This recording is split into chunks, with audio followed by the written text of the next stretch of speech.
کوئی بدلہ نہیں مانگتا۔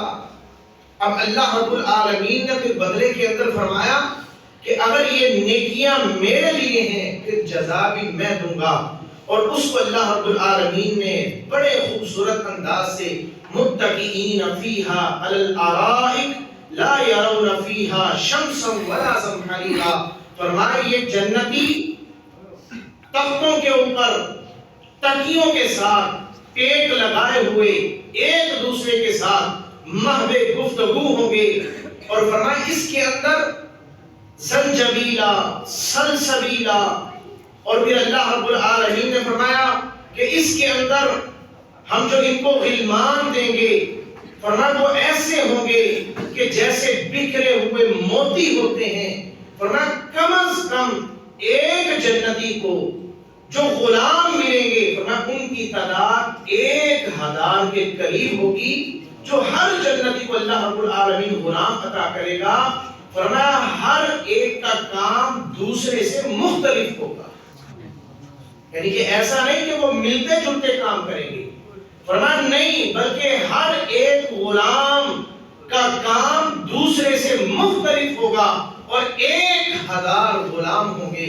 آپ سوچئے کہ 1000 کام بیک وقت وہ جنتی کے اس وقت جنت میں کر رہے ہوں گے۔ ایمانداری سے بتلائیں کہ اس کائنات کے اندر کوئی بڑے سے بڑا بادشاہ کہ جس کے 1000 غلام ہو اور ہر غلام دوسرے سے مختلف ہو، آپ نے کبھی بھی یہ سوچا نہیں ہوگا۔ اس لیے اللہ رب العالمین نے فرمایا ایسی نعمتیں ہوں گی کہ کسی آنکھ نے دیکھی نہیں ہوگی، کسی کان نے سنا نہیں ہوگا، اور کسی دل و دماغ کے اندر ان کی سوچ بھی پیدا نہیں ہوگی، جو اللہ رب العالمین اس جنتی کو عطا فرمائے۔ اور فرمایا جب یہ بازار لگے گا، ہر جمعے والے دن جنت میں بازار سجے گا۔ اب یہاں پہ تھوڑا سا ساتھ ہم اپنا محاسبہ بھی کریں۔ یہ دیکھیں نا کہ اللہ رب العالمین کی طرف سے نیکیوں کا بازار ہے۔ اللہ دنیا میں بھی ہر جمعے میں لگاتا ہے، مگر میں دیکھوں کہ میں اس بازار سے کتنی نیکیاں لے کر کے جا رہا ہوں، یا میں کس ٹائم بازار شروع ہو رہا ہے اذان کے ساتھ، بھئی اللہ اکبر اللہ اکبر، اللہ سب سے بڑا ہے، لہذا آؤ اس کی طرف۔ اب بازار کے لیے بولی لگنا شروع ہو گئی، اللہ رب العالمین کی طرف سے بلاوا، اور میرے آنے کا ٹائم کیا ہے؟ اللہ نہ کرے اگر یہاں پر سستی ہو گئی تو آگے کوئی معاملہ واقع ہو جائے۔ تو یہ ساتھ ہم نے اپنا محاسبہ بھی کرنا ہے کہ میں کہاں پر کھڑا ہوں۔ بھئی دنیا کے اندر بھی اللہ رب العالمین بازار لگا رہا ہے، مجھ سے مانگ کیا رہا ہے، اللہ مجھ سے طلب ہی کیا کر رہا ہے۔ آپ دیکھیں نا، ایک دن کے اندر 24 گھنٹے ہیں، 24 گھنٹوں کے اندر 5 نمازیں ہیں۔ 5 نمازوں کے آپ زیادہ سے زیادہ بھی ٹائم لگائیں نا، 15 منٹ لگا دیں، پھر کتنے منٹ ہو گئے؟ 75 منٹ۔ اچھا 24 گھنٹوں میں سے ایک گھنٹے کے اندر 60 منٹ، یعنی کہ کم از کم 1.25 گھنٹہ، یا 24 گھنٹوں میں سے اللہ مجھ سے صرف 1.25 گھنٹہ مانگ رہا ہے کہ بھئی 1.25 گھنٹہ تو مجھے دے دے، باقی 22.5 گھنٹے جس طرح تو کہے گا میں تیری زندگی برکتوں سے بھر دوں۔ صرف اللہ ہم سے 1.25 گھنٹہ مانگتا ہے، اور اس کا نتیجہ بھی ہمارے سامنے ہے۔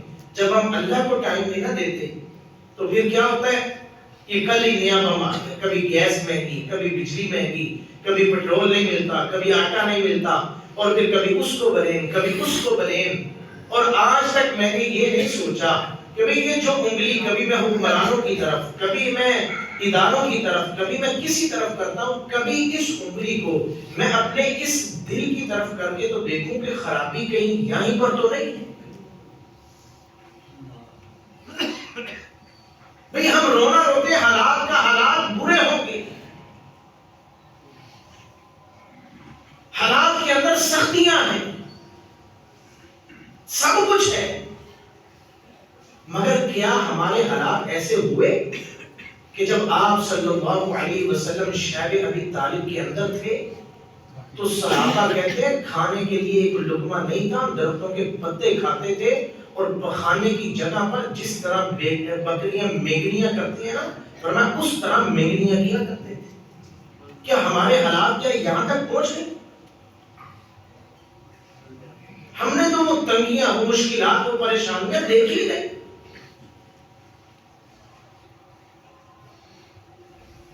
نبی مکرم صلی اللہ علیہ وسلم جب دعوت دینے کے لیے، آپ دیکھیں کائنات کا عظیم ترین شخص موجود ہے، ذات موجود ہے، اللہ رب العالمین کے بعد جس کا مقام ہے، جس کا مرتبہ ہے، جس کی شان ہے، اللہ نے دنیا کے اندر ہی سارے انبیاء کرام چلے گئے۔ اللہ نے وعدہ لیا تھا کہ میں نبی بھیجوں گا، اگر وہ تمہاری نبوت کے درمیان آ جائے تم نے اس کی نبوت کو قبول کر لینا ہے۔ انبیاء کرام نے کہا ٹھیک ہے۔ اللہ نے کہا بھی گزر گئے، مگر میں نے اس کائنات کو تو بتانا ہے، سمجھانا ہے۔ اللہ نے سب کو بلا لیا۔ معراج ہم نے دیکھی ہے نا، اسراء اور معراج، بیت المقدس قبلہ اول کے اندر اللہ نے سارے نبیوں کو بلا دیا، اور اللہ رب العالمین نے نبی مکرم صلی اللہ علیہ وسلم کو آگے کھڑا کر کے مجھ جیسے کمزور ایمان والے کو سمجھا بھی دیا کہ یہ دیکھ میرا نبی، 1,24,000 پیغمبر اس کے پیچھے کھڑے ہاتھ باندھ کر، کوئی اپنی مرضی سے آگے پیچھے نہیں ہو سکتا۔ دیکھ میں نے تیرے پاس وہ نبی کو رسول بھیجا ہے کہ 1,00,000 پیغمبر اس کے پیچھے ہاتھ باندھے کھڑے ہیں، اور جب تک وہ اگلا سٹیپ پہ نہیں جاتا، اللہ اکبر کہہ کے اپنے آپ کو بدلتا نہیں، تو پیچھے کھڑا کوئی ایک نبی بھی اپنی مرضی سے اپنے آپ کو نہ ہلا سکتا ہے نہ جلا سکتا ہے۔ میں نے تجھے ایسا نبی دیا، اور ایسے نبی دعوت دینے کے لیے جائیں اور آگے سے وہ واش لڑکے آپ صلی اللہ علیہ وسلم کے پیچھے لگ جائیں، پتھر مار مار کر لہو لہان ہو جائیں اور جوتے خون سے بھر جائیں، اور اس وقت آپ صلی اللہ علیہ وسلم کے پاس فرشتہ آئے اور کہے کہ اگر آپ اجازت دیں، فرمایا نہیں، یہ نہیں تو ان کی آنے والی نسلیں سمجھے گی۔ اور پھر ویسا ہی ہوا۔ آج اگر آپ وادی طائف کے اندر جائیں تو پورا مکہ اور مدینہ سے خوبصورت اور اچھے اور نرم دل لوگ آپ کو وادی طائف کے اندر، کیونکہ یہ پیارے پیغمبر صلی اللہ علیہ وسلم کی دعا کا نتیجہ تھا۔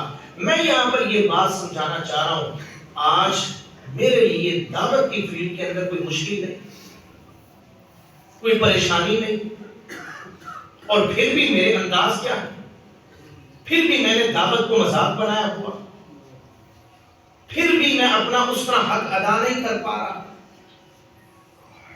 بھئی دیکھیں نا، غزوہ خندق کے موقع پر خندق کھودی جا رہی ہے، کتنے صحابہ کرام تھے خندق کے موقع پر؟ کسی کو بتاؤ کتنے صحابہ کرام؟ 1400 صحابہ کرام موجود تھے، گھر بھی موجود ہے، پیٹ کے اوپر پتھر بندھے ہوئے، اور جب وہی نبی مکرم صلی اللہ علیہ وسلم کے پاس آئے نا تو ہر ایک اپنا اپنا کپڑا اٹھا کے دکھا رہا تھا، آپ صلی اللہ علیہ وسلم مسکرا رہے تھے۔ تو جب آخر میں پیارے پیغمبر صلی اللہ علیہ وسلم نے اپنے بدن سے، اپنے پیٹ مبارک سے کپڑے کو اٹھایا نا تو کتنے پتھر تھے؟ 2 پتھر۔ ایمانداری سے بتائیں، کیا کبھی مسلمانوں کے اوپر اس کے بعد کبھی کوئی ایسا وقت آیا ہو کہ میں نے بھوک کی وجہ سے میری کمر سیدھی نہیں ہو پا رہی اور میں نے پیٹ کے اوپر پتھر باندھا ہو تاکہ میری کمر سیدھی ہو جائے؟ یار پھر ہم حالات کے رونے روتے اور اپنے آپ کو میں صحیح کرنے کی کوشش ہی نہیں کر رہا کہ بھئی میرے اندر کیا مسئلہ ہے، میں اپنی خرابیاں تو دور کروں، میں اپنا اللہ کے ساتھ تعلق تو مضبوط کروں، جو اللہ مجھ سے چاہتا ہے میں اس کو نہ پورا کرنے کی کوشش کروں۔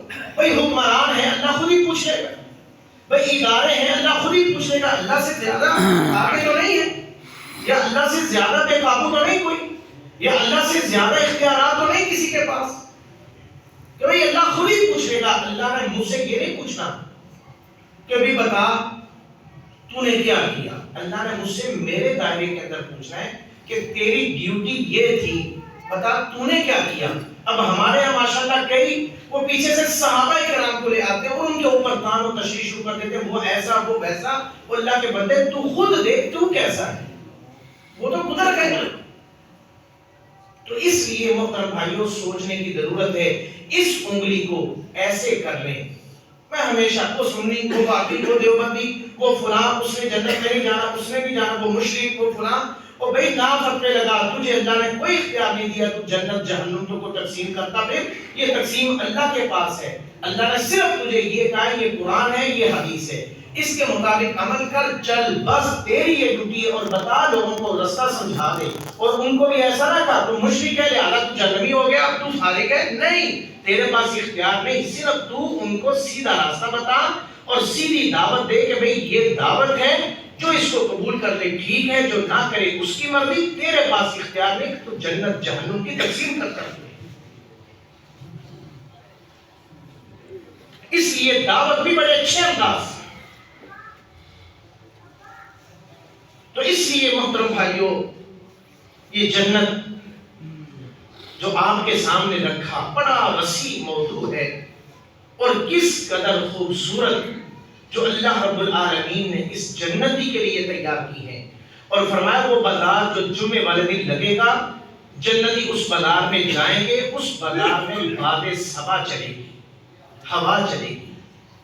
فرمایا اس ہوا سے جو ایک سمجھ لیں، کیونکہ کستوری کی مٹی کے پہاڑ ہوں گے، تو لہذا جب وہ چلے گی نا تو کستوری کی مٹی جس طرح آج کل گرد چلتی ہے نا تو بندے کی عجیب سی حالت ہو جاتی ہے، فرمایا ایسی نہیں ہوگی۔ جب وہ ان کے چہروں پر، ان کے کپڑوں پر پڑے گی نا، تو یہ جب بازار سے واپس گھر کی طرف لوٹیں گے نا تو ان کی بیویاں کہیں گی اللہ کی قسم ہے جب آپ گئے تھے تب آپ اتنے خوبصورت نہیں تھے، جب آپ واپس آئے ہیں آپ پہلے سے زیادہ حسین اور خوبصورت ہو گئے۔ اور فرمایا جو جنت میں بیویاں اور یہاں پر جو جوڑے نیکی پر رہے، نیک اعمال کرتے رہے، دونوں کے مقدر میں اللہ نے جنت رکھی۔ اللہ تعالی ہمیں جنت میں اکٹھا فرما دے۔ یہاں پر معاملات آگے پیچھے ہو جاتے ہیں، کہیں پر بیوی بیچاری تنگ ہے، کہیں پر شوہر تنگ ہوتا ہے، مگر اللہ رب العالمین جنت میں معاملے سیدھے ٹھیک کروا دے گا انشاءاللہ الرحمن۔ فرمایا وہ نوجوان ہو کر جنت میں داخل ہوگی۔ ایک بڑھی آئی نا پیارے پیغمبر صلی اللہ علیہ وسلم کے پاس، اللہ کے رسول صلی اللہ علیہ وسلم دعا کرتے اللہ مجھے جنت میں داخل فرما دے۔ فرمایا تم نے تو جانا ہی نہیں۔ وہ رونے لگی، اللہ کے رسول صلی اللہ علیہ وسلم یہ کیا ہوا، میں تو عمل کر رہی ہوں، نیکیاں کر رہی ہوں، آپ کہہ رہے جنت۔ فرمایا اللہ کی بندی بڑھیاں جنت میں نہیں جائیں گی، جب اللہ جنت میں داخل کرے گا نا تو نوجوان بنا کر اللہ داخل کرے گا۔ تو ہر جنتی کو دو حوریں ملے گی اور ایک یہ دنیا والی جو بیوی ہے یہ اللہ رب العالمین عطا کرے گا۔ تو یہاں پر ابھی سے اللہ مجھے بھی آپ کو بھی سب کو اپنے معاملات بھی سیدھا کرنے کی توفیق عطا فرما دے اور جنت میں بھی ہمیں اسی طرح اکٹھا فرما دے۔ تو یہ جنت یہاں پر تھوڑی سی محنت کرنی پڑے گی، 24 گھنٹوں میں سے 100 گھنٹہ اللہ رب العالمین کے لیے دیں، اللہ باقی 22.5 گھنٹوں میں برکت بھی عطا فرمائے گا، ہمارے حالات بھی بہتر کر دے گا، اللہ ہمارے معاملات بھی ٹھیک کر دے گا۔ اللہ رب العالمین سے دعا ہے مجھے آپ کو صحیح معنوں میں سمجھ کر عمل کرنے کی توفیق عطا فرمائے۔ وآخر دعوانا الحمدللہ رب العالمین۔